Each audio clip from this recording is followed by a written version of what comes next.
Hello, नमस्ते everyone and welcome to my channel. Friends, ये जो वीडियो है ये बहुत ही डिस्टर्बिंग प्रॉब्लम पे बेस्ड है और ये प्रॉब्लम अभी रिसेंटली एक इवेंट हुआ उससे बहुत हाईलाइट हुई है और मैंने इस प्रॉब्लम पे पहले भी वीडियोस बनाए हैं और वो प्रॉब्लम है कि living longer is a bigger risk than dying early. ठीक है, ये प्रॉब्लम है। अगर आप लंबे जी गए तो वो लंबी लाइफ को आप कैसे सस्टेन करोगे, ये वो प्रॉब्लम है। ये वो क्वेश्चन है जिस पे ये वीडियो है। और ये प्रॉब्लम हाईलाइट हुई अभी रिसेंटली में हुए एक इंसिडेंट में, जहाँ पे गुड़गांव में एक पॉश सोसाइटी के अंदर एक अपार्टमेंट में एक ओल्ड कपल अबैंडन पाया गया और उसमें जो कपल में जो हस्बैंड थे वो 96 ईयर्स के थे and the wife was 86 year old. ठीक है, ये दोनों अबेंडेंड हाल में पाए गए and there were 2 female attendants to look after them but they were not medically trained. और ये दोनों स्टाफ एक मॉर्निंग में डे शिफ्ट में रहता और एक रहता नाइट शिफ्ट में। तो इस हाल में उनको पाया गया और ये वो वीडियो का टॉपिक भी यही है कि if you live longer than it is a bigger risk.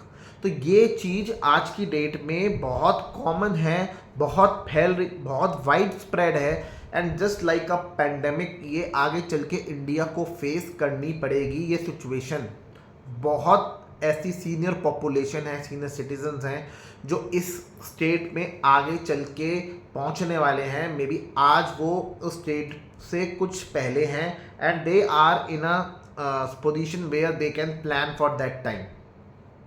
जो ये एज है ना 60 से 90 ईयर्स की, ये 30 ईयर्स का जो टाइम है ना, ये 30 ईयर्स की प्लानिंग कुछ नहीं है। ठीक है, इस और 60 ईयर्स पे जो पर्सन बैठा है ये पिछले 40 सालों से या 35 सालों से काम कर रहा है और 60 ईयर्स पे वो अपनी जॉब में पीक पर है, फाइनेंशियल पोजीशन उसकी पीक पर है। उसकी जो भी इन्वेस्टमेंट्स उसने करी, जो एसेट्स उसने बनाए वो काफ़ी हद तक ग्रो कर गए, मैनी टाइम्स वो मल्टीप्लाई हो गए एंड फाइनेंशियली चीज़ें are at peak at this point. ठीक है, इस पॉइंट पे ये पीक पर हैं। पर जब इस टाइम पे वो सीनियर सिटीजन बनता है या वो अपने एक्टिव काम से हटता है तो अगले 30 साल उसके सामने है, ऐसा उसको कोई बड़ी बात नहीं लगती। वो एक रॉन्ग इम्प्रेशन में उस टाइम पे होता है, अरे हमें क्या होगा, अरे हमें क्या होगा। वो ऐसे करके चीज़ों को रब ऑफ कर देता है, छोटी मोटी चीज़ समझ के साइड कर देता है। ये उतनी छोटी मोटी चीज़ नहीं है, क्योंकि आज आप 60 के हो, आज आपको कुछ नहीं है, आज आपकी हेल्थ में भी अच्छी है, आपके कंट्रोल में है, फाइनेंसेस आपके कंट्रोल में है, आपकी बॉडी, आपका माइंड पूरी तरह एक्टिव है और आपका साथ दे रहा है। पर अगर अब आपकी जब बॉडी धीरे धीरे आउट ऑफ वर्क होगी, वीक होगी, उसको कम मतलब उसके अंदर प्रॉब्लम्स डेवलप होना स्टार्ट हो जाएंगी, तो आपको बीमारियां आनी स्टार्ट हो जाएंगी एंड जो चीज़ आपको आज फील नहीं हो रही ये आपको तब फील होना स्टार्ट हो जाएगी। तो ऐसा नहीं है कि आगे की जो चीज़ है वो आपको पता नहीं है वो कैसी होती है। बुढ़ापे में क्या क्या प्रॉब्लम्स आती हैं एक बॉडी में, एक माइंड में, पर्सन के ओवरऑल बिहेवियर में, ये ऐसा नहीं है कि आपको पता नहीं है। पर पता होने के बाद भी आज इस पोजीशन पे जब आप हो, जब आप उस चीज़ के लिए प्लान कर सकते हो अच्छी तरीके से, तो यू आर नॉट कंसर्न। आपने उस टाइम वो भगवान भरोसे आप बैठे हो या आप ये बैठे हो कि we will become dependent on our next generation, so why would I need to prepare myself. कोई प्रिपरेशन नहीं है, शायद ये सोच लिया है कि the right way out is to but just be dependent on our next generation. जो आज के टाइम फ्रेम में जहाँ इंडिया है, आज के टाइम फ्रेम में वो ऑलरेडी ही पिसी पड़ी है।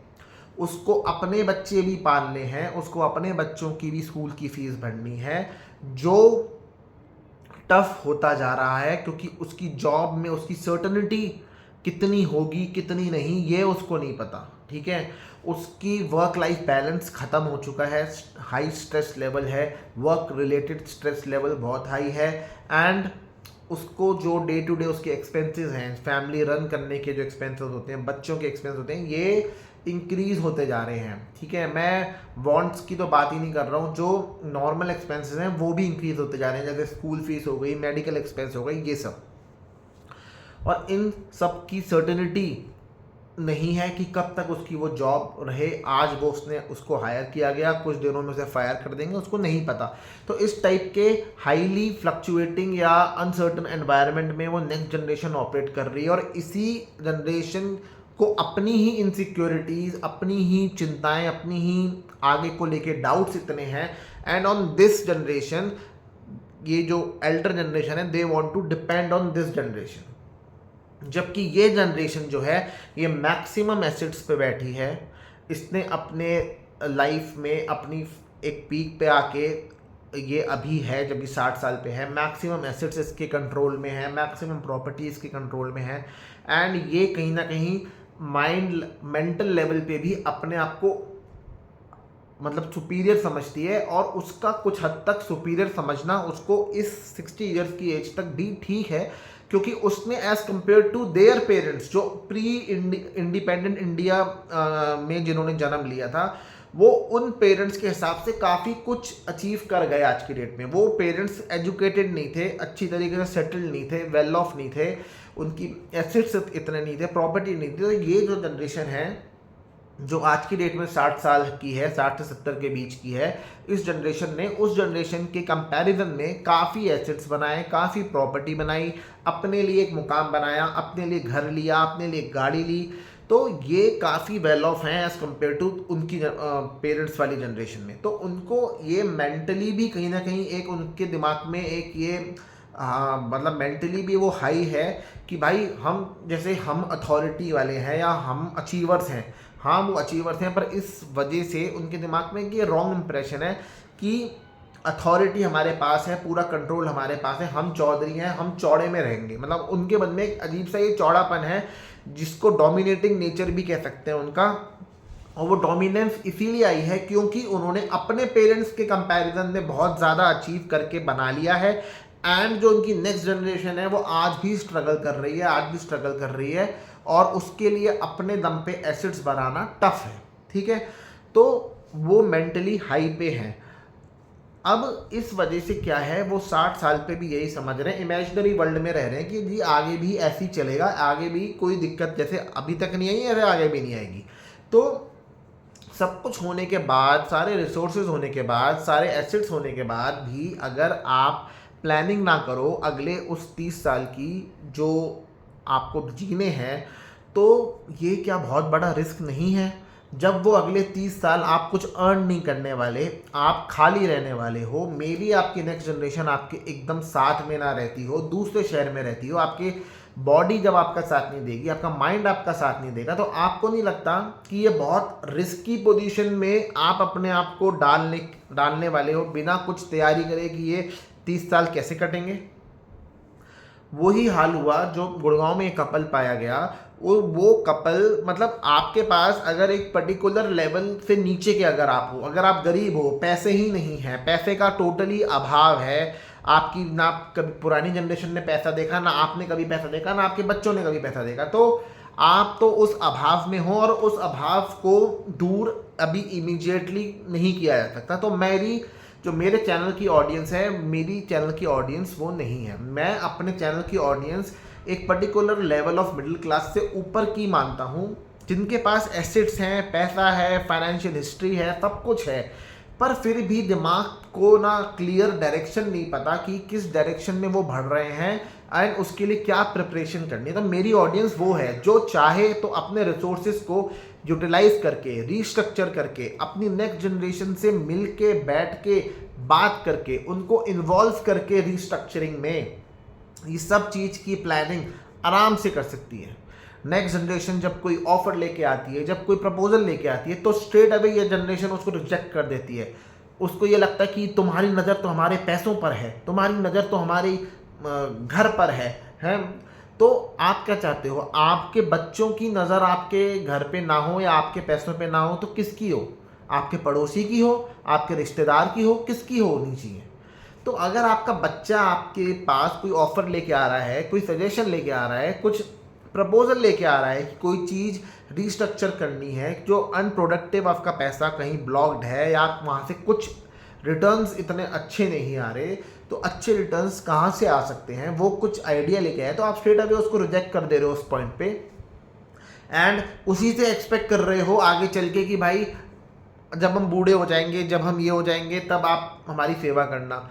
अब ये जो इंसिडेंट हुआ ना, अब ये इंसिडेंट को देख के बहुत इजी है ये जजमेंट पास कर देना कि बच्चे तो ख़राब होते हैं, बच्चे तो ऐसे ही होते हैं, बच्चे माँ बाप को ध्यान रख ही नहीं पाते बच्चों बुढ़ापे में, या बुढ़ापे में माँ बाप तो बच्चे ही बन जाते हैं, तो बच्चों को जब हमने पाला तो क्या बच्चे हमें नहीं मान सकते? भाई जो आपके बच्चे हैं ना, उनके पास अपने 2 सेट ऑफ बच्चे और हैं, उनके भी 2 और बच्चे हैं, उनको पालना उनके लिए अभी एक चैलेंज हो रहा है, टफ एनवायरनमेंट में जहाँ वो रह रहे हैं उसमें उनको पालना भी टफ हो रहा है। और आप भी अगर सेम अपने आप को एज अ बच्चा ही बोल के और उन पे ऐसे ही डिपेंडेंट हो जाओ जैसे एक बच्चा एक अपने पेरेंट्स पे डिपेंडेंट होता है, तो ऐसे गाड़ी कैसे चलेगी? इसमें क्या है कि आप ये कहो कि जी हमने भी तो बच्चों को पाला। भाई बच्चे जब पैदा हुए, ठीक है, बच्चे जब पैदा हुए तो आपको मालूम था ना कि ये जिम्मेदारी होती है और आप इस जिम्मेदारी को लेने के लिए रेडी हो, ठीक है, और रेडी हो तभी आपने एक्शन लिया और रिजल्ट हुआ कि आपके बच्चे आए, ठीक है। तो बच्चे वाली रिस्पॉन्सिबिलिटी का आपको मालूम था, ठीक है, और आप रेडी थे वो रिस्पॉन्सिबिलिटी को उठाने के लिए, इसीलिए आपने बच्चे किए। अब जब ये बच्चे आए और जब ये पैदा हुए तो कुछ सालों तक तो इनके सारे काम, 3-4 साल तक जब ये बच्चे होते हैं इनके सारे काम आपने करे। इस बच्चे को कुछ नहीं आता था, ये बच्चा बस सीख रहा था, इसको कुछ नहीं आता था, इसका नहाना धोना, टॉयलेट, आपका सूसू पॉटी, आपका खाना पीना, मतलब मैं लिटरली ये वर्ड्स को यूज़ करके इसीलिए बोल रहा हूँ क्योंकि एक्चुअली में ये सब काम हर पेरेंट करता है कि सब काम उसको, अगर उसने वॉमिट कर दी तो वॉमिट को क्लीन करना और खाना पीना, खेलना खिलाना, सब काम आपने करे, ठीक है। पर हो क्या रहा था, जो लाइफ की साइकिल है उसके हिसाब से ये बच्चा जैसे जैसे बड़ा होगा, ये जो आपके करने वाले काम है ये कम होते जाएंगे, क्योंकि बच्चा सीखता जाएगा काम करना। बच्चा will get better day by day. बच्चा धीरे धीरे स्कूल में आएगा, स्कूल में अपना होमवर्क करना फिर सीख जाएगा, फिर पढ़ाई करना सीख जाएगा, थोड़ी सी उसमें समझ आ जाएगी, फिर वो एक दिन स्कूल क्रॉस कर लेगा, फिर वो हायर इंस्टीट्यूट में जाएगा, उसकी पढ़ाई करेगा, फिर वो जॉब करेगा, फिर वो इंडिपेंडेंट बन जाएगा, अपने आप को सस्टेन करने लायक बन जाएगा, ठीक है। तो ये वो प्रोसेस है जिसमें कि बच्चा डे बाय डे इम्प्रूव कर रहा है। एंड अब आपको अगर हम कंपेयर करें, आप जो 60 ईयर्स पे खड़े हो एंड जो 90 ईयर्स तक का जो आपका टाइम है, इस पे आपका ग्राफ डिटोरिएट होगा with each passing day. With every passing day you will deteriorate. जो आज आप बीमार नहीं हो सकता है अगले 3-4 साल में आपको कोई बीमारी लग जाए और टाइम के संग संग वो बीमारी फिर और बड़ा रूप ले ले और बड़े फॉर्म में आ जाए, और उस बीमारी के संग संग कई और भी वीकनेस और अलग अलग कॉम्प्लिकेशंस खड़ी हो जाएं, तो your functionality of the body, your mind, this will decline with each passing day. तो ये चीज़ हो रही है, एंड ये चीज़ होने पे मतलब ये जो 2 डिफरेंट सेट्स हैं कि बच्चे को हमने पाला और अब बच्चा हमें पाले, हम बुढ़ापे में भी बचपना आ जाता है या बुढ़े लोग भी बच्चे के जैसे हो जाते हैं। तो ये चीज़ सच कहाँ है? बच्चे में कोई ईगो नहीं होती, बच्चा न्यू थिंग्स सीखने के लिए हमेशा रेडी रहता है। पर आप जो बूढ़े हो गए हो, आप में इतनी ईगो है कि उसका कोई कंपैरिजन नहीं है उस बच्चे की जिसमें ईगो ही नहीं होती। आप कोई भी नई चीज़ सीखने के लिए रेडी नहीं हो, ज़रा से भी फ्लेक्सिबल नहीं हो, थोड़े से भी ओपन माइंडेड नहीं हो, क्योंकि नए आइडियाज़, नई बातें आपको कोई बताने आए, बोलने आए तो आप उसको स्ट्रेट अवे रिजेक्ट कर देते हो। हमारे बाद देख लेना। अब आपके बाद देखने वाला टाइम जब भी आएगा तब देख लिया जाएगा। पर क्वेश्चन ये है, जब आप 96 ईयर्स के हो गए हो और आपका बच्चा भी 70-71 साल का, 72 साल का वो भी होगा, तो उस 70-71 साल के बच्चे से जो अपने शरीर से भी उतना अब फुली एनर्जेटिक नहीं है, कैपेबल नहीं है, उसका भी माइंड कहीं ना कहीं वीक हो गया है, स्लो हो गया है, तो ये एक्सपेक्ट करना कि भाई we are totally dependent and सब कुछ होते हुए भी हम कुछ अरेंजमेंट्स नहीं करके जाएंगे एंड हमारे बाद देख लेना। तो सपोज आपके बाद भी उसको 70-72 साल में भी अगर कुछ मिल गया तो वो उसको उस पैसे को क्या खाएगा, क्या उस पैसे को? जब आंत नहीं है, मुंह में दांत नहीं है, पेट में आंत नहीं है, तो वो आपके पैसे का भी क्या करेगा? तो ये आयरनी ऑफ इनहेरिटेंस है जो इंडिया में इतनी भयंकर है। ये इतनी बड़ी प्रॉब्लम है फैमिलीज की, पर इस पे बात ही नहीं होती। सब चुपचाप यूं करके बैठे रहेंगे। सबको पता है कि बुढ़ापा आना है, इसके लिए प्रॉब्लम्स आएंगी, ये आगे हमें चीज दिख रही है, पर टाइम रहते हुए अपने बच्चों को बिठा के कोई इसकी प्लानिंग नहीं होगी। कोई भी इसकी प्लानिंग नहीं होगी कि कैसे हम अपने एग्जिस्टिंग फंड्स को ही वापस से रीस्ट्रक्चर करके दोबारा डिप्लॉय करें, ताकि वो ही फंड्स हमारे को अब आगे चल के जो भी हमारी रिक्वायरमेंट्स हैं उतने हमारे को कैश फ्लो देना स्टार्ट कर दें। बच्चे कोई चीज़ लेके आएंगे तो वो चीज़ सुननी नहीं है, रिजेक्ट कर देनी है, अपने आप से सोचना नहीं है, पर लास्ट में फिर इस सिचुएशन में, इस प्रॉब्लम में आके फंस जाना है। तो ये कहाँ का सॉल्यूशन हुआ? अपने बच्चों को ये बोलते रहना कि हम एक दिन सब कुछ तुम्हें दे देंगे। भाई इससे अब शिफ्ट हो, अब इससे शिफ्ट हो और ये बोलो हम धीरे धीरे तुमको दे रहे हैं, हम धीरे धीरे तुमको दे रहे हैं, ये बोलना स्टार्ट करो।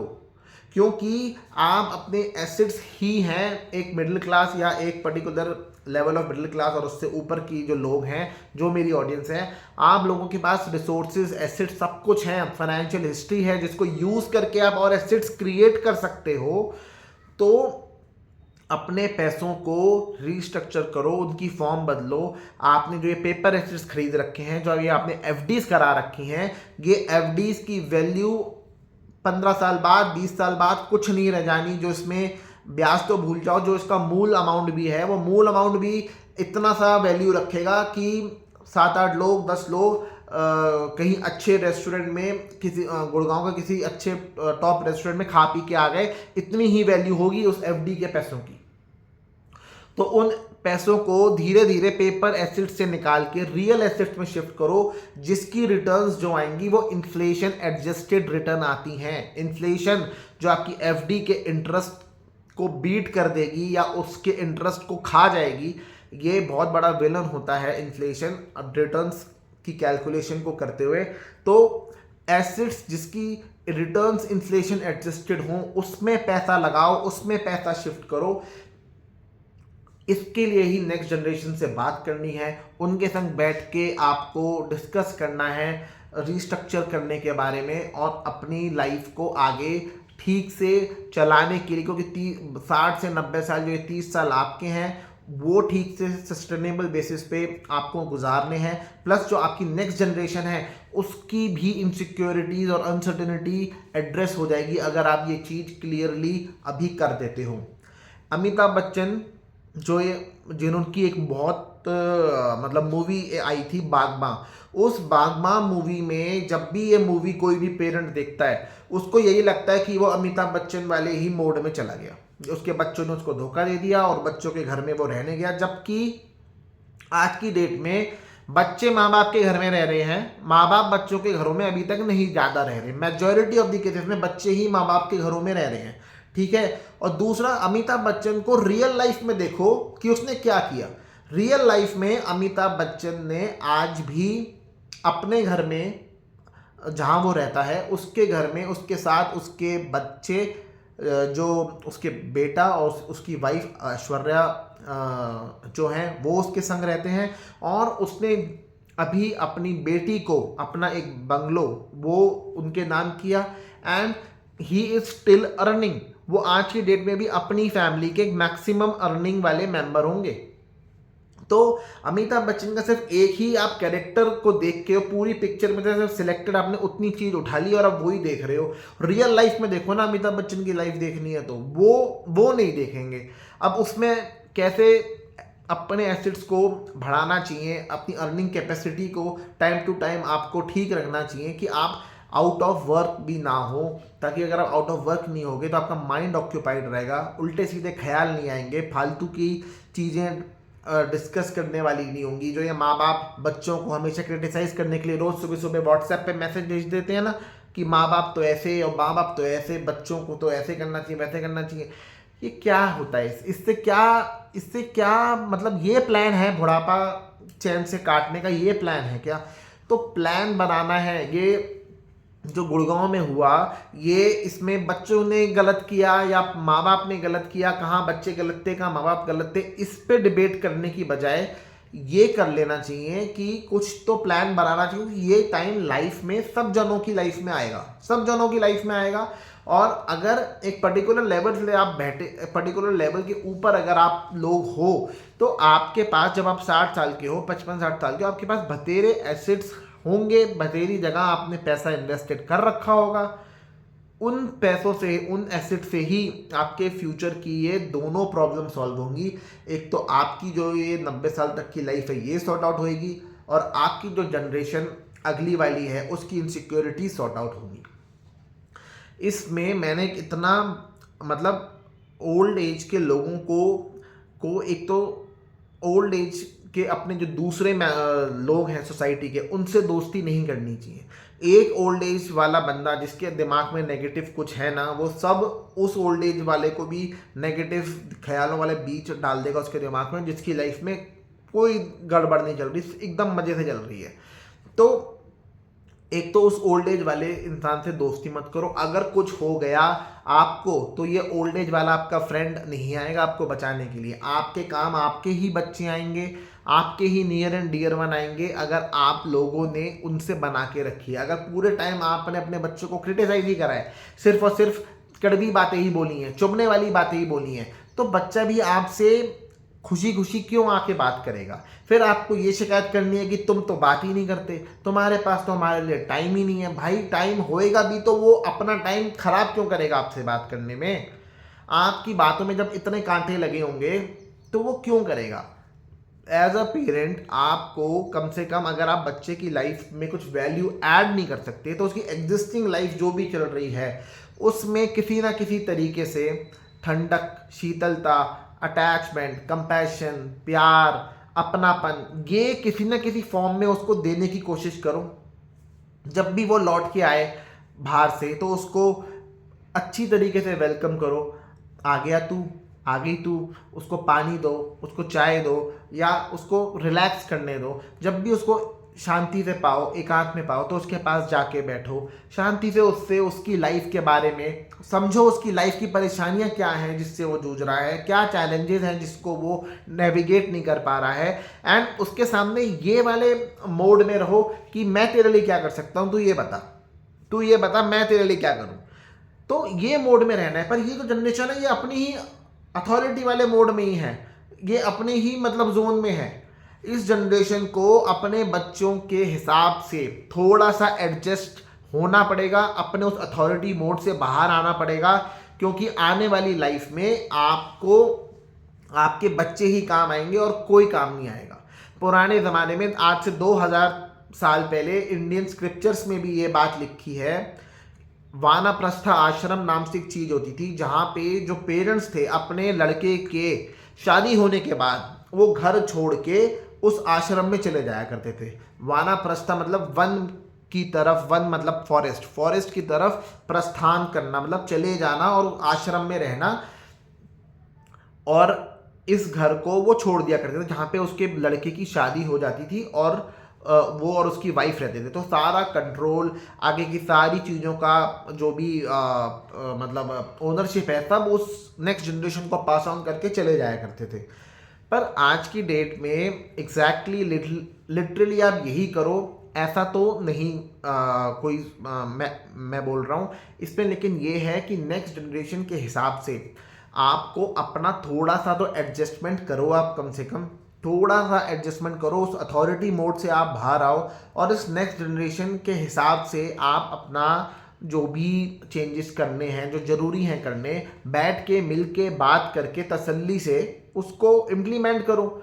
मिल के ही रहना है तो एक ही फैमिली में अगर डिफरेंट लोग हैं तो सब मेंबर्स की अलग अलग एज है, अलग अलग रिक्वायरमेंट है, सबकी वर्क प्रोफाइल अलग अलग है। तो इसका ये मतलब तो नहीं है कि हर कमरे में इंसान अलग अलग रहे और वही कमरा ही उसका घर बन जाए और वो अगले घर में क्या हो रहा है उससे उसको कोई मतलब ना हो, ऐसा तो नहीं हो सकता ना। तो एक फैमिली में ऐसा होए ये आपको नहीं करना चाहिए। Parents need to do introspection, deep introspection, कि भाई इस चीज को हम एक कोई प्रॉब्लम आने को है और आंख बंद करके बैठ जाएं तो इसका ये मतलब तो नहीं कि प्रॉब्लम आने से रुक जाएगी, वो प्रॉब्लम वहीं की वहीं खड़ी है और वो आएगी ही आएगी। तो इंट्रोस्पेक्शन करो और चीज़ को ठीक करने के लिए अरेंजमेंट्स करो। आपके पास रिसोर्सेज हैं, you just need to plan and put those resources to work, that's all. और कुछ नहीं करना, और टाइम के संग संग आपको उसके जो जिस फॉर्म में आपने उस रिसोर्सेज को रखा हुआ है उसकी फॉर्म बदलनी है ताकि वो बेटर ढंग से और ऑपरेट करें और आपकी जो ये दो ज़रूरतें हैं ये पूरी होती रहे आराम से। एक रियल लाइफ केस में मैं आपको बताऊं, उसमें एक मतलब उस केस को मैं मतलब डायरेक्टली जानता हूं। वहाँ पे जो ग्रेट ग्रैंड फादर हैं उस फैमिली में, मतलब वो ग्रेट ग्रैंड फादर बन चुके हैं, वो 95-94 ईयर्स के आसपास की एज है उनकी। एंड उन्होंने अपने ग्रैंड सन को उन दोनों की बातचीत चल रही थी तो ग्रैंड सन ने ये बोला कि घर में पहले जितने मेंबर्स थे, मेंबर्स बढ़ गए। जो ग्रैंड सन था उसकी शादी हुई, शादी के बाद उसके 2 बच्चे भी हो गए, तो ये नए मेंबर्स आए। घर में स्पेस जिस लेआउट के हिसाब से आज से पहले थी वही आज भी शादी के बाद है जब 2 बच्चे और हो गए हैं। एंड कमरे में 2 बच्चों के संग पूरे दिन रहा जाए और रात को सोया जाए तो वो कमरे में कंजेशन होती है, घिचपिच होती है। बच्चों की भी लाइफ में उनको स्पेस की शॉर्टेज फील होती है, खेलने के लिए खुली जगह नहीं है, पढ़ने के लिए टेबल एंड चेयर रखने की कोई जगह नहीं है, तो बच्चों को भी डिफ़िकल्टी होती है। तो हमें हमारी इस स्पेस को और एफिशिएंटली वापस से मतलब कुछ इसको ठीक करना चाहिए, रेनोवेट करके हमें और स्पेस क्रिएट करनी चाहिए फ्रॉम दिस एग्जिस्टिंग स्पेस। और जहाँ भी वो रहते थे मुझे उस जगह का आइडिया है, वहाँ पे there was ample scope of creating more space. अब हुआ क्या, तो उसमें जब ये बात उन्होंने बोली तो ग्रैंडफादर का ये जवाब आता है कि भाई अगर स्पेस ही और चाहिए तो कमरे से फर्नीचर हटा दो, गद्दे बिछा दो और 6-7 लोग आराम से सो जाएंगे। ये जवाब आता है। अब ये जवाब आप 93-94 ईयर्स में बैठ के बोल रहे हो जब आपको आपकी लाइफ में कुछ आगे लुक फॉरवर्ड करने को नहीं है, ठीक है, और आपके लिए आपने अपना कंफर्ट जोन के हिसाब से आपने अपनी सब सुविधाओं की चीज़, कन्वीनियंस की चीज़ आपने अपने अगल बगल सब रखी हुई है और आप अपने ग्रैंड सन को ये आइडिया दे रहे हो भाई फर्नीचर हटा दो, कमरे का जो बेड पड़ा है कमरे में, जो साइड टेबल्स हैं, जो ये सब हटा दो, गद्दे बिछा दो, 6-7 लोग आराम से सो जाओ। मतलब अगर 6-7 लोगों को ऐसे ही आराम से सुलाना था, ठीक है, तो फिर कमरे में वॉल्स, तो जो ये पूरा घर है वो घर को एक बड़ा सा हॉल बना देते, वो बीच में ऐसे पार्टीशन करके वॉल्स बना के रूम्स क्यों बनाए, पूरा एक बड़ा सा हॉल ही बना देते, सब गद्दे लगा के सोते रहते। मतलब ये अगर आप उसके वही, वैसे मैंने कहा अगर आप इस प्रॉब्लम का एग्जैक्ट कुछ वाइबल सॉल्यूशन नहीं दे सकते, एटलीस्ट इनसेंसिटिव तो मत हो इस रिक्वायरमेंट के लिए। ये कोई रिक्वायरमेंट गलत तो नहीं है। अब जो 2 छोटे बच्चे कभी एग्जिस्ट नहीं करते थे पर अब वो एग्जिस्ट कर रहे हैं और अब वो बड़े हो गए हैं और बड़े होके उन्होंने खेलने कूदने के लिए जगह चाहिए, पढ़ने लिखने के लिए जगह चाहिए और वो उनके पास नहीं है, तो ये रिक्वायरमेंट तो वैलिड है। पर अगर आप इसका कुछ सॉल्यूशन वैलिड नहीं दे सकते तो एटलीस्ट इस प्रॉब्लम को कंप्लीटली रब ऑफ या रिजेक्ट तो नहीं कर सकते ना आप। तो ये जो इनसेंसिटिव पना है ना, जो इनसेंसिटिव नार्सिसिस्ट टाइप का जो थोड़ा सा नेचर है इन पेरेंट्स का, ये चीज़ इनको अपनी छोड़ देनी चाहिए एंड नेक्स्ट जनरेशन की रिक्वायरमेंट्स को भी उतनी ही वैलिडिटी देनी चाहिए जितनी वो अपनी रिक्वायरमेंट्स के लिए मांगते हैं या डिमांड करते हैं। तो मैं ये कह रहा हूँ कि ये जो गुड़गांव में हुआ ये गलत हुआ। बच्चों को पेरेंट्स का ख्याल ज़रूर रखना चाहिए and on the other hand जो पेरेंट्स हैं उनकी रिस्पॉन्सिबिलिटी भी यहाँ ख़त्म नहीं होती है। उनकी रिस्पॉन्सिबिलिटी उनको अब आगे फ्रॉम 60 ईयर्स टू 90 ईयर्स अपनी फैमिली को कैसे जोड़ के रखें जहाँ पे उनकी नेक्स्ट जनरेशन भी आराम से रहे, वो खुद भी आराम से रहें, ऐसा सेटअप वो कैसे बनाएं, इस पे उनको ध्यान देना चाहिए। अब आप रिसोर्सेज होते हुए भी किसी चीज़ की प्लानिंग ना करो, सब कुछ आराम भरोसे छोड़ के बैठे रहो, भगवान भरोसे छोड़ के बैठे रहो, तो ये भी कोई सॉल्यूशन नहीं होता है। तो इस प्रॉब्लम के लिए मैंने ऑलरेडी 2 वीडियोस बनाए हैं, एक तो irony of inheritance and unlock your future with restructuring your assets, ये 2 वीडियोस मैंने बनाए हैं। उन 2 वीडियोस को भी मैं एंड में लिंक कर दूंगा, उन 2 वीडियोस को भी आप देखना। एंड सॉल्यूशन कहीं ना कहीं इसी चीज़ के थ्रू जाके ही सॉल्यूशन मिलेगा और कहीं से सॉल्यूशन नहीं आने वाला।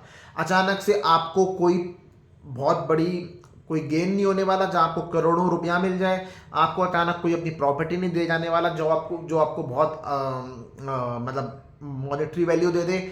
आपका सॉल्यूशन आपके रिसोर्सेज में से ही निकलेगा। इस रिसोर्सेज का जैसा एलोकेशन आज से आपने 50 साल पहले या 30 साल पहले या 25 साल पहले कर रखा है, वो अरेंजमेंट अब अप्लाई नहीं करेगा, क्योंकि आज की डेट में रिक्वायरमेंट्स बदल गई हैं, आपकी फैमिली में मेंबर्स बढ़ गए हैं, आपकी जवानी जा चुकी है, बुढ़ापा आ चुका है, किसी और का बचपन चालू हो चुका है, तो आप उसके बचपन को कॉम्प्रोमाइज नहीं कर सकते उस पुराने अरेंजमेंट में चीज़ों को रखकर।